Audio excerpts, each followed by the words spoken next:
The Assembly will hear an address by His Excellency Donald Trump, President of the United States of America.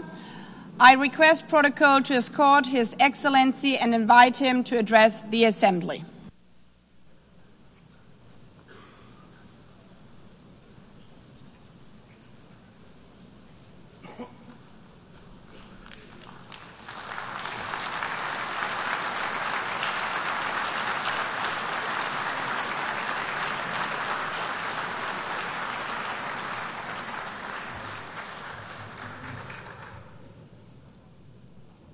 Thank you very much.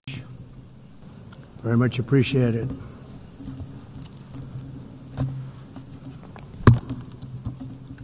And I don't mind making this speech without a teleprompter, because the teleprompter is not working.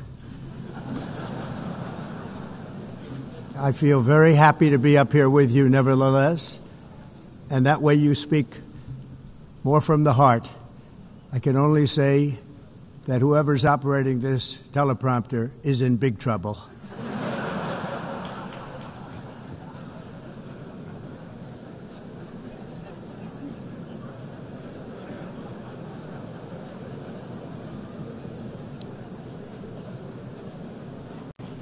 Hello, Madam First Lady. Thank you very much for being here. And Madam President, Mr. Secretary General, First Lady of the United States, distinguished delegates, ambassadors, and world leaders.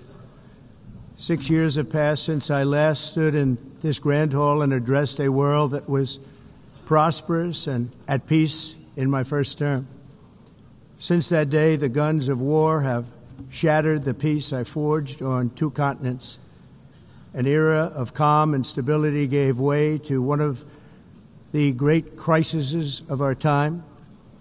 And here in the United States, 4 years of weakness, lawlessness, and radicalism under the last administration delivered our nation into a repeated set of disasters.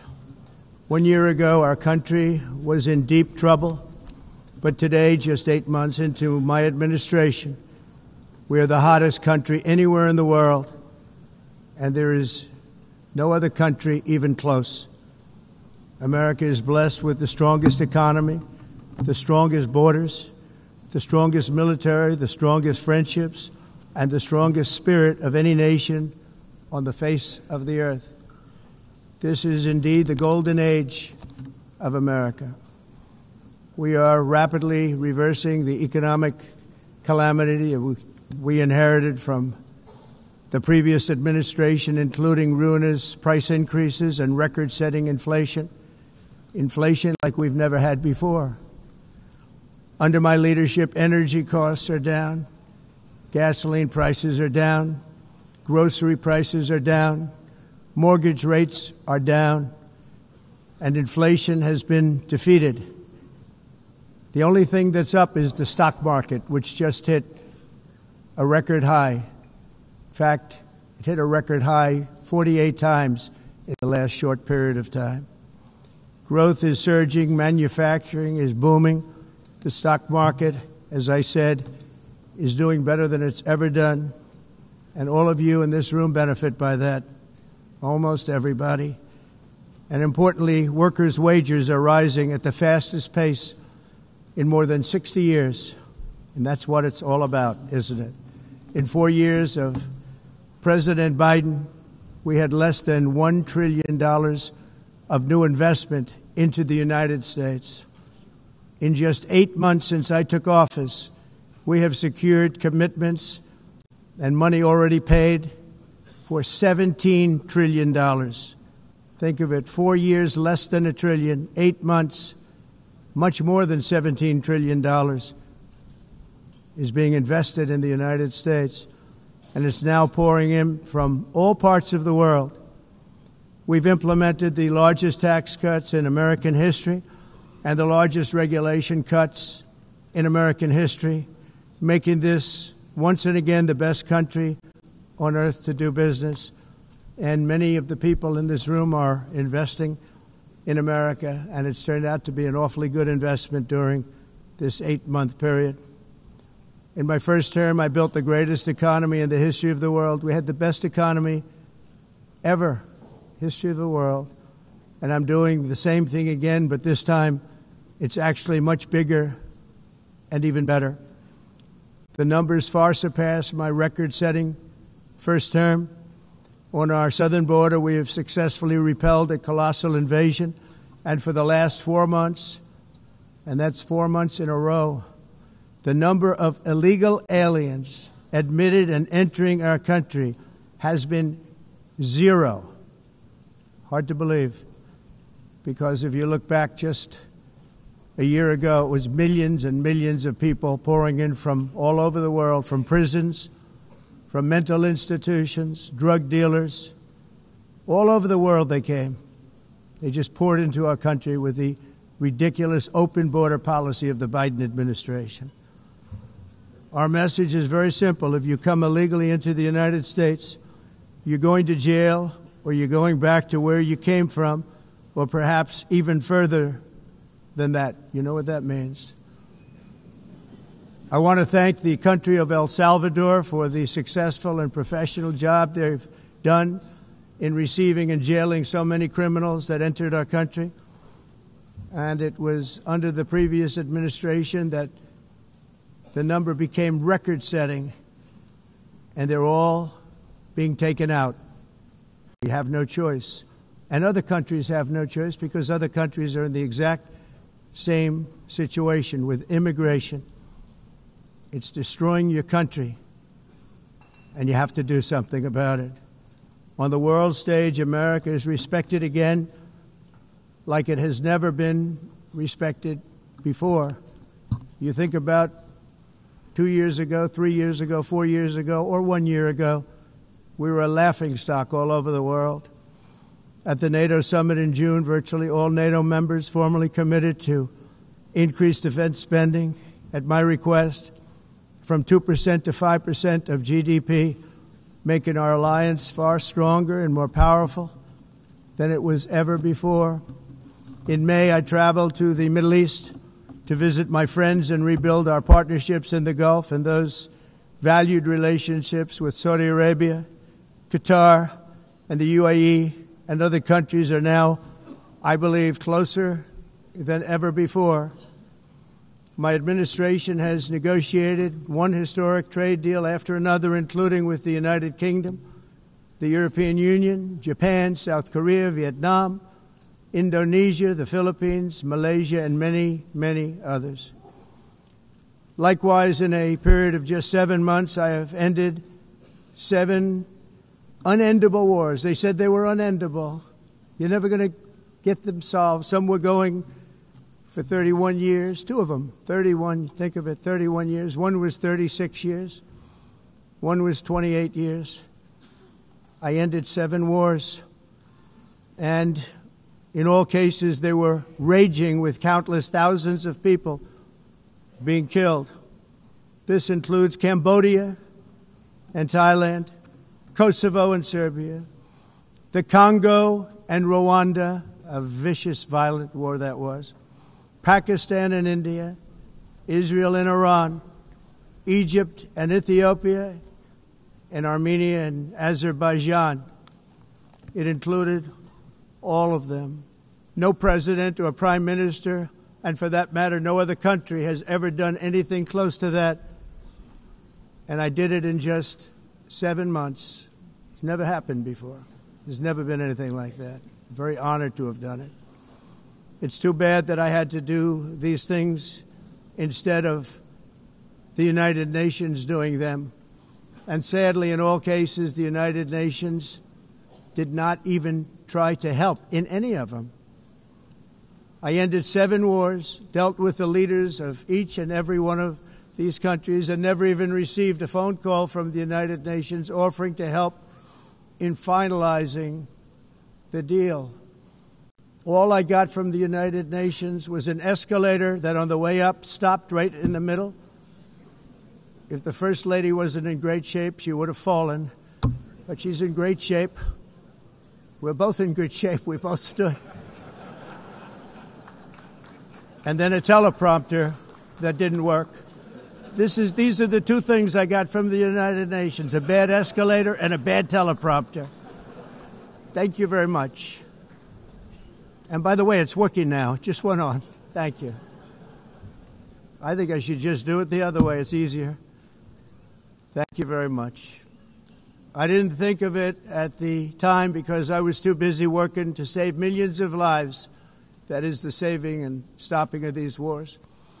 But later I realized that the United Nations wasn't there for us. They weren't there. I thought of it really after the fact, not during these negotiations, which were not easy. That being the case, what is the purpose of the United Nations? The UN has such tremendous potential. I've always said it.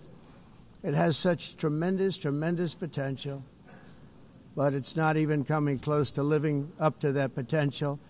For the most part, at least for now, all they seem to do is write a really strongly worded letter and then never follow that letter up.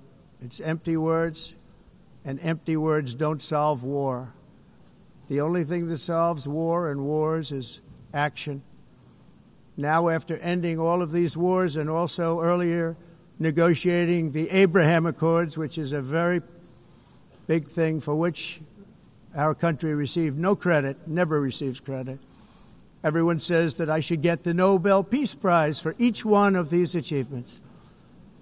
But for me, the real prize will be the sons and daughters who live to grow up with their mothers and fathers, because millions of people are no longer being killed in endless and unglorious wars. What I care about is not winning prizes, it's saving lives. We saved millions and millions of lives with the 7 wars. And we have others that we're working on, and you know that. Many years ago, a very successful real estate developer in New York, known as Donald J. Trump, I bid on the renovation and rebuilding of this very United Nations complex. I remember it so well. I said at the time that I would do it for $500 million, rebuilding everything. It would be beautiful. I used to talk about, I'm going to give you marble floors. They're going to give you terrazzo. I'm going to give you the best of everything. You're going to have mahogany walls. They're going to give you plastic. But they decided to go in another direction, which was much more expensive at the time, and which actually produced a far inferior product. And I realized that they did not know what they were doing when it came to construction, and that their building concepts were so wrong, and the product that they were proposing to build was so bad and so costly. It was going to cost them a fortune. And I said, and wait till you see the overruns. Well, I turned out to be right. They had massive cost overruns and spent between $2 and $4 billion on the building and did not even get the marble floors that I promised them. You walk on terrazzo. Do you notice that? As far as I'm concerned, frankly, looking at the building and getting stuck on the escalator, they still haven't finished the job. They still haven't finished. That was years ago. The project was so corrupt that Congress actually asked me to testify before them on the tremendous waste of money, because it turned out that they had no idea what it was, but they knew it was anywhere between $2 and $4 billion as opposed to $500 million with a guarantee. But they had no idea, and I said it cost much more than $5 billion. Unfortunately, many things in the United Nations are happening just like that, but on an even much bigger scale, much, much bigger. Very sad to see. Whether the UN can manage to play a productive role, I've come here today to offer the hand of American leadership and friendship to any nation in this assembly that is willing to join us in forging a safer, more prosperous world. And it's a world that we'll be much happier with. A dramatically better future is within our reach. But to get there, we must reject the failed approaches of the past and work together to confront some of the greatest threats in history. There is no more serious danger to our planet today than the most powerful and destructive weapons ever devised by man, of which the United States, as you know, has many. Just as I did in my first term, I've made containing these threats a top priority, starting with the nation of Iran. My position is very simple. The world's number one sponsor of terror can never be allowed to possess the most dangerous weapon. That's why, shortly after taking office, I sent the so-called Supreme Leader a letter making a generous offer. I extended a pledge of full cooperation in exchange for a suspension of Iran's nuclear program. The regime's answer was to continue their constant threats to their neighbors and U.S. interests throughout the region and some great countries that are right nearby. Today, many of Iran's former military commanders, in fact, I can say almost all of them, are no longer with us. They're dead. And 3 months ago, in Operation Midnight Hammer, 7 American B-2 bombers dropped the 14 30,000-pound each bombs on Iran's key nuclear facilities, totally obliterating everything. No other country on earth could have done what we did. No other country has the equipment to do what we did. We have the greatest weapons on earth. We hate to use them. But we did something that for 22 years people wanted to do. With Iran's nuclear enrichment capacity demolished, I immediately brokered an end to the 12-day war, as it's called, between Israel and Iran, with both sides agreeing to fight no longer. As everyone knows, I have also been deeply engaged in seeking a ceasefire in Gaza. Have to get that done. Have to get it done. Unfortunately, Hamas has repeatedly rejected reasonable offers to make peace. We can't forget October 7th, can we? Now, as if to encourage continued conflict, some of this body is seeking to unilaterally recognize a Palestinian state. The rewards would be too great for Hamas terrorists for their atrocities. This would be a reward for these horrible atrocities, including October 7th, even while they refuse to release the hostages or accept a ceasefire. Instead of giving to Hamas and giving so much, because they've taken so much, this could have been solved so long ago. But instead of giving in to Hamas's ransom demands, those who want peace should be united with one message: release the hostages now. Just release the hostages now. Thank you.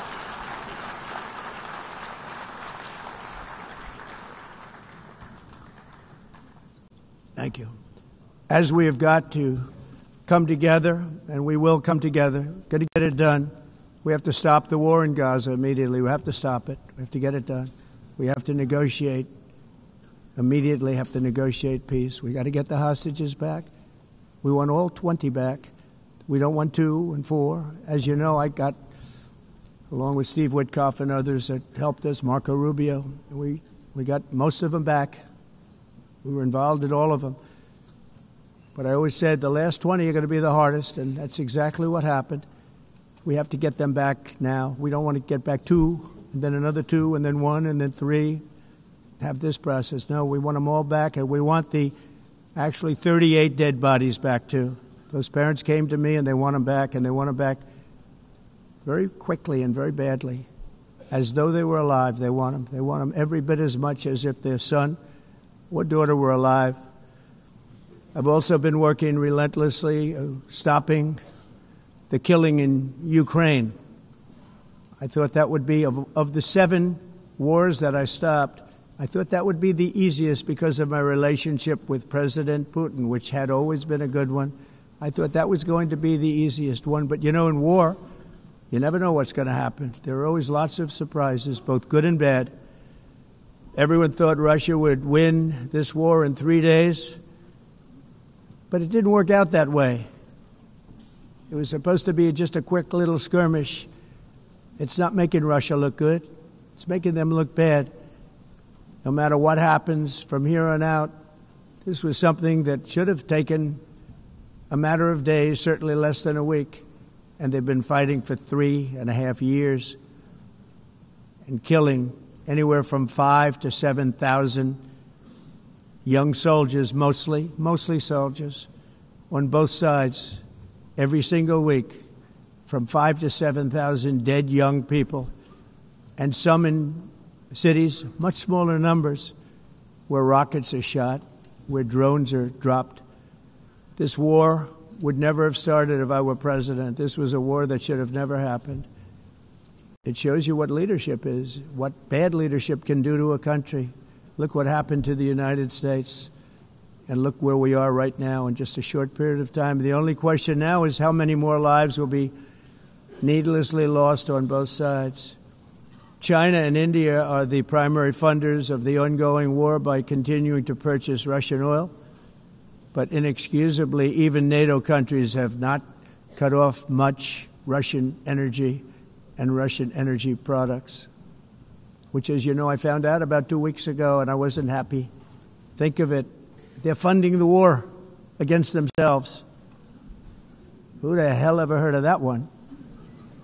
In the event that Russia is not ready to make a deal to end the war, then the United States is fully prepared to impose a very strong round of powerful tariffs, which would stop the bloodshed, I believe, very quickly. But for those tariffs to be effective, European nations, all of you are gathered here right now, would have to join us in adopting the exact same measures. I mean, you're much closer to this. We have an ocean in between. You're right there. And Europe has to step it up. They can't be doing what they're doing. They're buying oil and gas from Russia while they're fighting Russia. It's embarrassing to them, and it was very embarrassing to them when I found out about it, I can tell you that. They have to immediately cease all energy purchases from Russia. Otherwise, we're all wasting a lot of time. So I'm ready to discuss this. We're going to discuss it today with the European nations, all gathered here. I'm sure they're thrilled to hear me speak about it, but that's the way it is. I like to speak my mind and speak the truth. As we seek to reduce the threat of dangerous weapons today, I'm also calling on every nation to join us in ending the development of biological weapons once and for all. And biological is terrible, and nuclear is even beyond, and we include nuclear in that. We want to have a cessation of the development of nuclear weapons. We know, and I get to view it all the time. Sir, would you like to see? And I look at weapons that are so powerful that we just can't ever use them. If we ever use them, the world literally might come to an end. There would be no United Nations to be talking about. There would be no nothing. Just a few years ago, reckless experiments overseas gave us a devastating global pandemic. Yet despite that worldwide catastrophe, many countries are continuing extremely risky research into bioweapons and man-made pathogens. This is unbelievably dangerous. To prevent potential disasters, I'm announcing today that my administration will lead an international effort to enforce Biological Weapons Convention, which is going to be meeting with the top leaders of the world by pioneering an AI verification system that everyone can trust. Hopefully the UN can play a constructive role, and it will also be one of the early projects under AI. Let's see how good it is, because a lot of people are saying it could be one of the great things ever, but it also can be dangerous, but it can be put to tremendous use and tremendous good, and this would be an example of that. Not only is the UN not solving the problems it should, too often, it's actually creating new problems for us to solve. The best example is the number one political issue of our time, the crisis of uncontrolled migration. It's uncontrolled. Your countries are being ruined. The United Nations is funding an assault on Western countries and their borders. In 2024, the UN budgeted $372 million in cash assistance to support an estimated 624,000 migrants journeying into the United States. Think of that. The UN is supporting people that are illegally coming into the United States, and then we have to get them out. The UN also provided food, shelter, transportation, and debit cards to illegal aliens. Can you believe that? On the way to infiltrate our southern border. Millions of people came through that southern border. Just a year ago, millions and millions of people were pouring in, 25 million altogether over the 4 years of the incompetent Biden administration.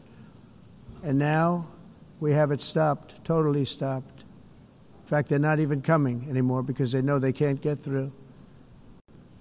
But what took place is totally unacceptable. The UN is supposed to stop invasions, not create them and not finance them. In the United States, we reject the idea that mass numbers of people from foreign lands can be permitted to travel halfway around the world, trample our borders, violate our sovereignty, cause unmitigated crime, and deplete our social safety net.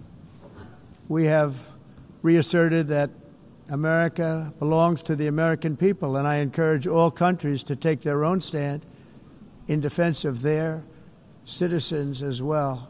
You have to do that because I see it. I'm not mentioning names. I see it, and I could call every single one of them out. You're destroying your countries. They're being destroyed. Europe is in serious trouble. They've been invaded by a force of illegal aliens like nobody's ever seen before. Illegal aliens are pouring into Europe. Nobody is ever, and nobody's doing anything to change it, to get them out. It's not sustainable. And because they choose to be politically correct, they're doing just absolutely nothing about it. And I have to say, I look at London where you have a terrible mayor, terrible, terrible mayor. And it's been so changed, so changed. Now they want to go to Sharia law. But you're in a different country. You can't do that.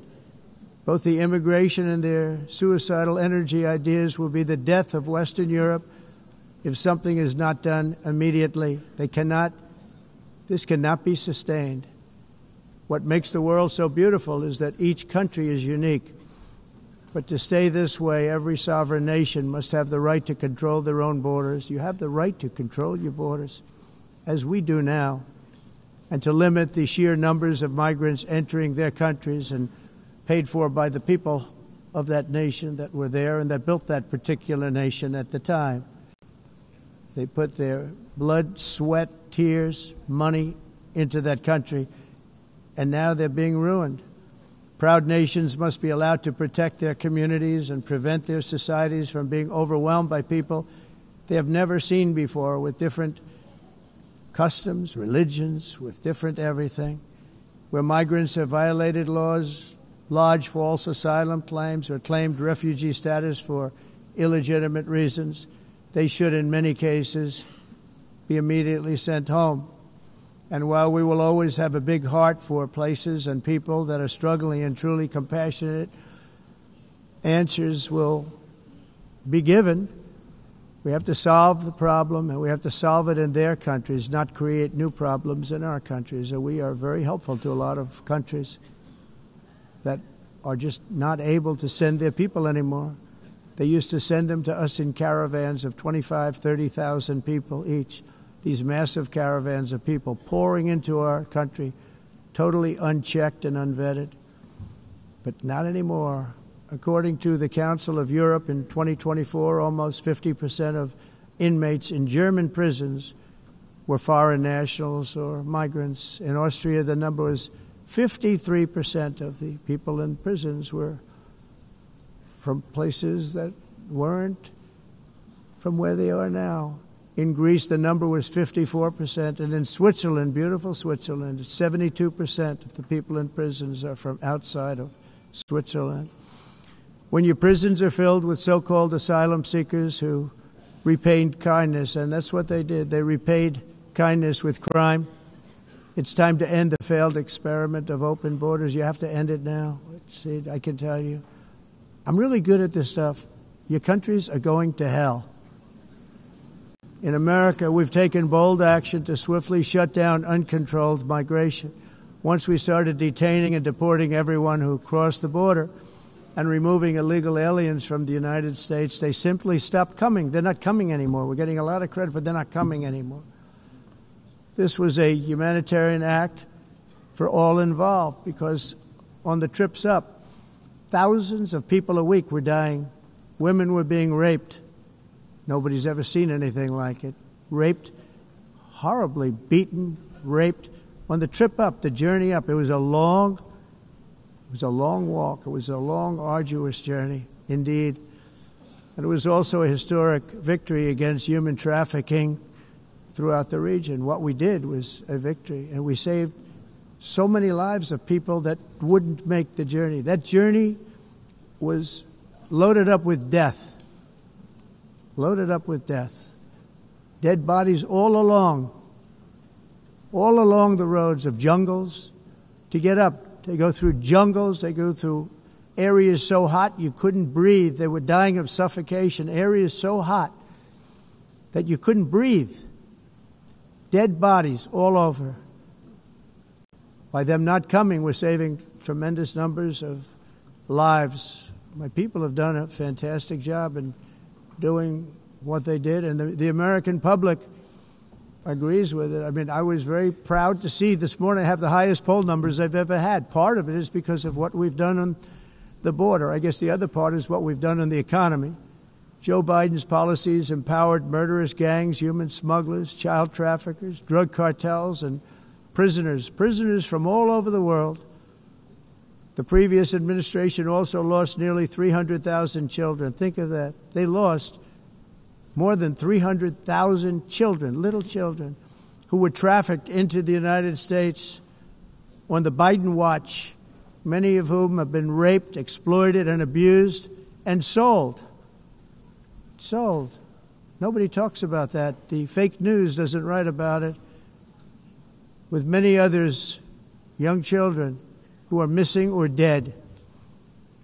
And we found a lot of these children, and we're sending them back, and we've been sending them back to their parents. They said, nobody knows who they are. They said, where do you come from? And they'll give us a country, and we'll find out, and we'll figure it out, and we'll bring them back to their homes. And the mother and father rush to the door, and their tears in their eyes. They can't believe that they're seeing their son or daughter, their little son or daughter again. We've done almost 30,000 of them so far. Any system that results in the mass trafficking of children is inherently evil. Yet that is exactly what the globalist migration agenda has done, and it's what it's all about. In America, those days, as you know, are over. The Trump administration is working, and we are continuing to work to track down the villains that are causing this problem, and also, as I said, to get back the 30,000 we've already returned. Now I think we're going to have another. We're going to find a lot. You're not going to find all of them. More than 300,000. They're lost or they're dead. They're lost or they're dead because of the animals that did this. To protect our citizens, I've also designated multiple savage drug cartels as far as and you see this, and you see it happening right before your eyes. Let's put it this way. People don't like taking big loads of drugs in boats anymore. There aren't too many boats that are traveling on the seas by Venezuela. They tend not to want to travel very quickly anymore. And we've virtually stopped drugs coming into our country by sea. We call them the water drugs. They kill hundreds of thousands of people. I've also designated multiple savage drug cartels as far as foreign terrorist organizations, along with two bloodthirsty transnational gangs, probably the worst gangs anywhere in the world, MS-13 and Tren de Aragua. Tren de Aragua is from Venezuela, by the way. Such organizations torture, maim, mutilate, and murder with impunity. They're the enemies of all humanity. For this reason, we've recently begun using the supreme power of the United States military to destroy Venezuelan terrorists and trafficking networks led by Nicolas Maduro. To every terrorist thug smuggling poisonous drugs into the United States of America, please be warned that we will blow you out of existence. That's what we're doing. We have no choice. Can't let it happen. They're destroying I believe we lost 300,000 people last year to drugs, 300,000. Fentanyl and other drugs. Each boat that we sink carries drugs that would kill more than 25,000 Americans. We will not let that happen. Energy is another area where the United States is now thriving like never before. We're getting rid of the falsely named renewables. By the way, they're a joke. They don't work. They're too expensive. They're not strong enough to fire up the plants that you need to make your country great. The wind doesn't blow. Those big windmills are so pathetic and so bad, so expensive to operate. Then they have to be rebuilt all the time, and they start to rust and rot. Most expensive energy ever conceived, and it's actually energy. You're supposed to make money with energy, not lose money. You lose money, the governments have to subsidize. You can't put them out without massive subsidies. And most of them are built in China, and I give China a lot of credit. They build them, but they have very few wind farms. So why is it that they build them and they send them all over the world, but they barely use them? You know what they use? Coal. They use gas. They use almost anything, but they don't like wind. But they sure as hell like selling the windmills. Europe, on the other hand, has a long way to go, with many countries being on the brink of destruction because of the green energy agenda. And I give a lot of credit to Germany. Germany was being led down a very sick path, both on immigration, by the way, and on energy. They were going green, and they were going bankrupt. And the new leadership came in, and they went back to where they were, with fossil fuel and with nuclear, which is good. It's now safe, and you can do it properly. But they went back to where they were, and they opened up a lot of different plants, energy-producing plants, and they're doing well. I give Germany a lot of credit for that. They've said this is a disaster, what's happening. They were going all green. All green is all bankrupt. That's what it represents. And it's not politically correct. I'll be very badly criticized for saying it, but I'm here to tell the truth. I don't care. It doesn't matter to me. I'm in New York City. I'm feeling a lot safer. Crime, we're getting crime down. And by the way, speaking of crime, Washington, D.C. Washington, D.C. was the crime capital of America. Now it's after 12 days, it's a totally safe city. Everyone's going out to dinner. They're going out to restaurants. Your wife can walk down the middle of the street with or without you. Nothing's going to happen. My people have done a fantastic job. And yes, I called in the National Guard, and the National Guard took care of business. And they weren't politically correct, but they took care of business. We got 1,700 career criminals out, brought them back to where they came from, the countries where they came from, or put them in jails. Washington, D.C. is now a totally safe city again, and I welcome you to come. In fact, we'll have dinner together at a local restaurant, and we'll be able to walk. We don't have to go by an armor-plated vehicle. We'll walk right over there from the White House. They've given up their powerful edge, a lot of the countries that we're talking about, in oil and gas, such as essentially closing the great North Sea oil. Oh, the North Sea, I know it so well. Aberdeen was the oil capital of Europe, and there's tremendous oil that hasn't been found in the North Sea, tremendous oil. And I was with the Prime Minister I respect and like a lot, and I said, you're sitting with the greatest asset. They essentially closed it by making it so highly taxed that no developer, no oil company can go there. They have tremendous oil left, and more importantly, they have tremendous oil that hasn't even been found yet. And what a tremendous asset for the United Kingdom. And I hope the Prime Minister is listening, because I told it to him 3 days in a row. That's all he heard. North Sea oil, North Sea, because I want to see them do well. I want to stop seeing them ruining that beautiful Scottish and English countryside with windmills and massive solar panels that go 7 miles by 7 miles, taking away farmland. But we're not letting this happen in America. In 1982, the executive director of the United Nations Environmental Program predicted that by the year 2000, climate change would cause a global catastrophe. He said that it will be irreversible, as any nuclear holocaust would be. This is what they said at the United Nations. What happened? Here we are. Another UN official stated in 1989 that within a decade, entire nations could be wiped off the map by global warming. Not happening. You know, it used to be global cooling. If you look back years ago in the 1920s and the 1930s, they said, global cooling will kill the world. We have to do something. Then they said global warming will kill the world. But then it started getting cooler, so now they could just call it climate change, because that way they can't miss. It's climate change. Because if it goes higher or lower, whatever the hell happens, there's climate change. It's the greatest con job ever perpetrated on the world, in my opinion. Climate change, no matter what happens, you're involved in that. No more global warming, no more global cooling. All of these predictions made by the United Nations and many others, often for bad reasons, were wrong.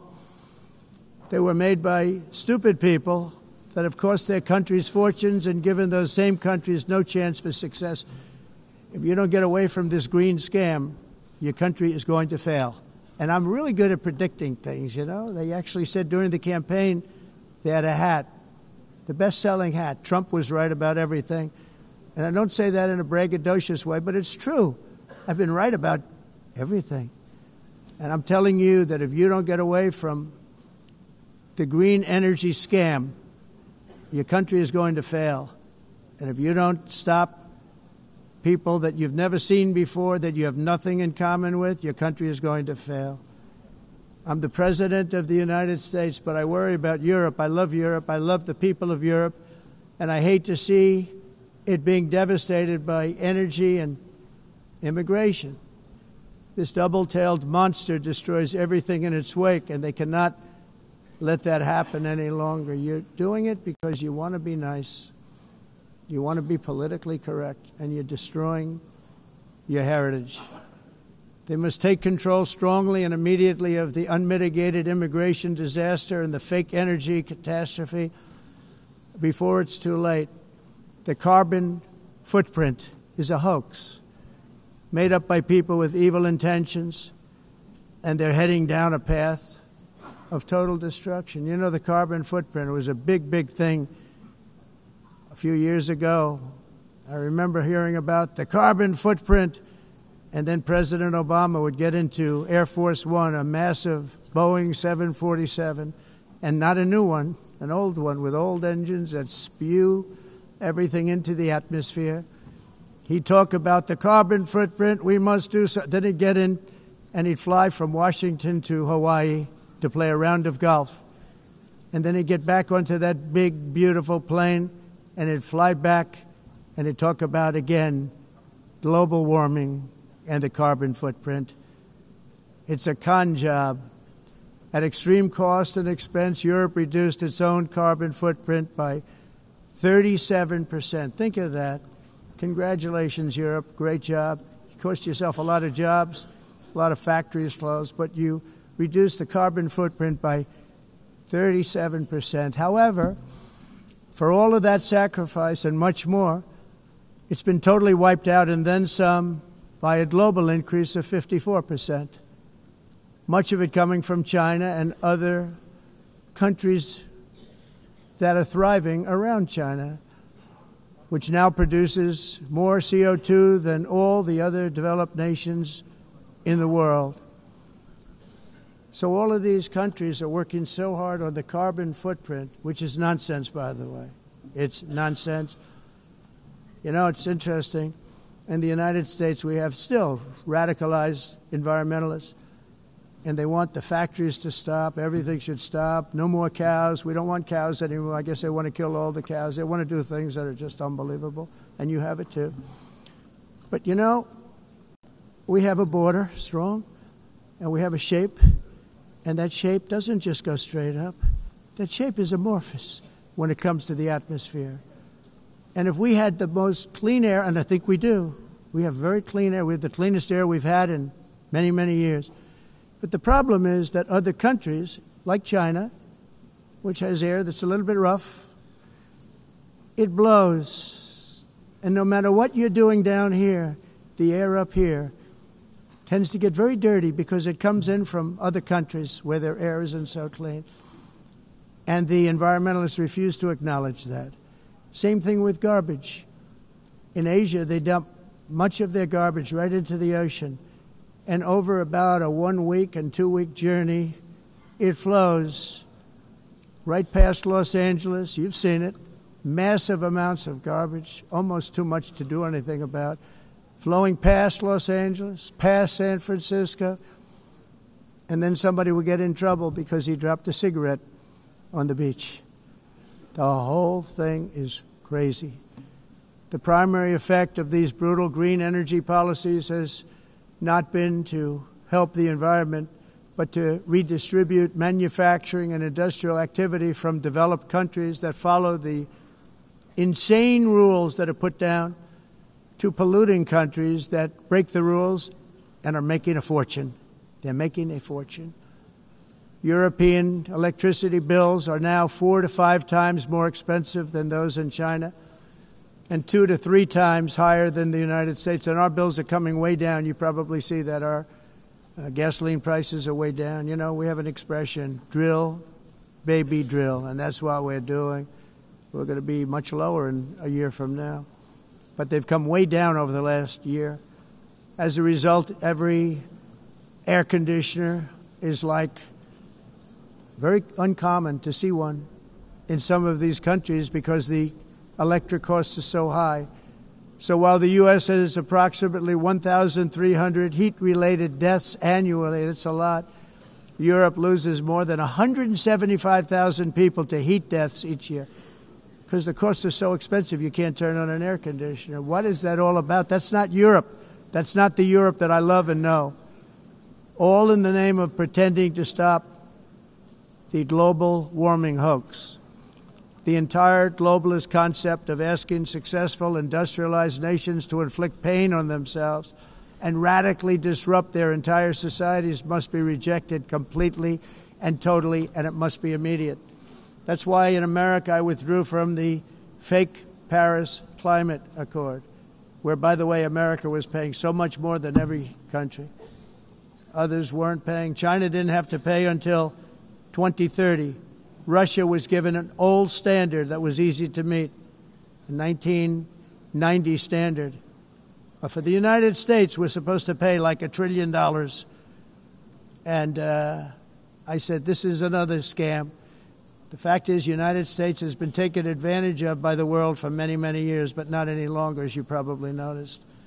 I unleashed massive energy production and signed historic executive orders to hunt for oil, but we don't have to do much hunting because we have the most oil of any nation anywhere, oil and gas in the world. And if you add coal, we have the most of any nation in the world. Clean, I call it clean, beautiful coal. You can do things today with coal that you couldn't have done 10 years ago, 15 years. So I have a little standing order in the White House. Never use the word coal, only use the words clean, beautiful coal. Sounds much better, doesn't it? But we stand ready to provide any country with abundant, affordable energy supplies if you need them, when most of you do. We're proudly exporting energy all over the world. We're now the largest exporter. In the United States, we want trade and robust commerce with all nations, everybody. We want to help nations. We're going to help nations. But it must also be fair and reciprocal. The challenge with trade is much the same with climate. The countries that followed the rules, all their factories have been plundered. It's really sad to watch. They've been broken. They've been broken by countries that broke the rules. That's why the United States is now applying tariffs to other countries, and much as these tariffs were for many years applied to us, uncontrollably applied to us. We've used tariffs as a defense mechanism under the Trump administration, including my first term, where hundreds of billions of dollars in tariffs were taken in. And by the way, we had the lowest inflation, and now we have very low inflation. The only thing different is that we have hundreds of billions of dollars flowing into our country. But this is how we will ensure that the system works for everyone, and is sustainable into the future. We're also using tariffs to defend our sovereignty and security throughout the world, including against nations that have taken advantage of former U.S. administrations for decades, including the most corrupt, incompetent administration in history, the sleepy Joe Biden administration. Brazil now faces major tariffs in response to its unprecedented efforts to interfere in the rights and freedoms of our American citizens and others, with censorship, repression, weaponization, judicial corruption, and targeting of political critics in the United States. I have a little problem saying this because I must tell you, I was walking in and the leader of Brazil was walking out. We saw him and I saw him, he saw me, and we embraced. And then I'm saying, can you believe I'm going to be saying this in just 2 minutes? But we actually agreed that we would meet next week. We didn't have much time to talk, like about 20 seconds. They were in retrospect, I'm glad I waited because this thing didn't work out too well. But we did talk. We had a good talk, and we agreed to meet next week, if that's of interest. But he seemed like a very nice man, actually. He liked me, I liked him. But if you, and I only do business with people I like. When I don't like them, I don't like them. But we had, at least for about 39 seconds, we had excellent chemistry. It's a good sign. But also in the past, Brazil, can you believe this, unfairly tariffed our nation, but now because of our tariffs, we are hitting them back, and we're hitting them back very hard. As president, I will always defend our national sovereignty and the rights of American citizens. So I'm very sorry to say this, that Brazil is doing poorly and will continue to do poorly. They can only do well when they're working with us. Without us, they will fail, just as others have failed. It's true. Next year, the United States will celebrate the 250th anniversary of our glorious independence, a testament to enduring power and American freedom and spirit. We will also be proudly hosting the 2026 FIFA World Cup, and shortly thereafter the 2028 Olympics, which is going to be very exciting. I hope you all come. I hope that countless people from all over the globe will take part of these will be great celebrations of liberty and human achievement, and that together we all can rejoice in the miracles of history that began in July 4th, 1776, when we founded the light to all nations. And it's something really that an amazing thing came out of that date. It's called the United States of America. In honor of this momentous anniversary, I hope that all countries who find inspiration in our example will join us in renewing our commitment, values, and those values really that we hold so dear together. Let us defend free speech and free expression. Let us protect religious liberty, including for the most persecuted religion on the planet today. It's called Christianity. And let us safeguard our sovereignty and cherish qualities that have made each of our nations so special, incredible, and extraordinary. In closing, I just want to repeat that immigration and the high cost of so-called green renewable energy is destroying a large part of the free world and a large part of our planet. Countries that cherish freedom are fading fast because of their policies on these two subjects. You need strong borders and traditional energy sources if you are going to be great again. Whether you have come from north or south, east or west, near or far, every leader in this beautiful hall today represents a rich culture, a noble history, and a proud heritage that makes each nation majestic and unique, unlike anything else in human history or any other place on the face of the earth. From London to Lima, from Rome to Athens, from Paris to Seoul, from Cairo to Tokyo and Amsterdam to right here in New York City, we stand on the shoulders of the leaders and legends, generals and giants, heroes and titans who won and built our beloved nations, all of our nations, with their own courage, strength, spirit, and skill. Our ancestors climbed mountains, conquered oceans, crossed deserts, and trekked over wide open plains. They charged into thunderous battles, plunged into grave dangers, and they were soldiers and farmers and workers and warriors and explorers and patriots.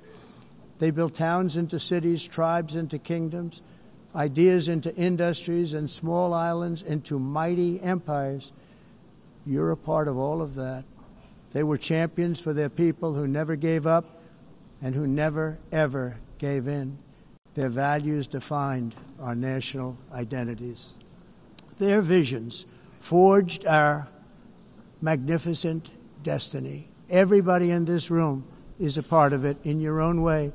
Each of us inherits the deeds and the myths, the triumphs, the legacies of our own heroes and founders who so bravely showed us the way. Our ancestors gave everything for homelands that they defended with pride, with sweat, with blood, with life, and with death. Now the righteous task of protecting the nations that they built belongs to each and every one of us. So together let us uphold our sacred duty to our people and to our citizens. Let us protect their borders, ensure their safety, preserve their cultures, treasure, and traditions, and fight for their precious dreams and their cherished freedoms. And in friendship and really a beautiful vision, let us all work together to build a bright, beautiful planet, a planet that we all share, a planet of peace and a world that is richer, better, and more beautiful than ever before. That can happen. It will happen. It will happen, and I hope it can happen and start right now, right at this moment. We'll turn it around. We're going to make our countries better, safer, more beautiful. We're going to take care of our people. Thank you very much. It's been an honor. God bless the nations of the world. Thank you very much. Bye.